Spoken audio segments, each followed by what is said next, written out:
one of the things that President Trump has always been very good at, and he's gotten a lot of criticism, unfair criticism in my view, from both the American and some of the European press, is what I would call a strategic realism or a strategic insight. In other words, you don't have to agree with the Russian justification for the war, and certainly both the President and I have criticized the full-scale invasion, but you have to try to understand where the other side is coming from to end the conflict. And I think that's what President Trump has been very deliberate about, is actually forcing the Russians to say, here is what we would like in order to end the conflict. And certainly the first peace offer that the Russians put on the table, our reaction to it was, you're asking for too much.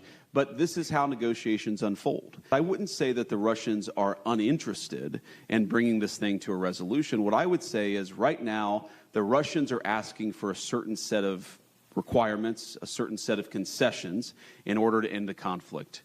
We think they're asking for too much, okay? And then obviously, the Ukrainians matter a lot. They're the other side. They're the other party, at least to the direct conflict. And we're going to continue to have that conversation. Now, what the president has said is that he will walk away if he thinks he's not making progress. And in particular, the step that we would like to make right now is we would like both the Russians and the Ukrainians to actually agree on some basic guidelines for sitting down and talking to one another.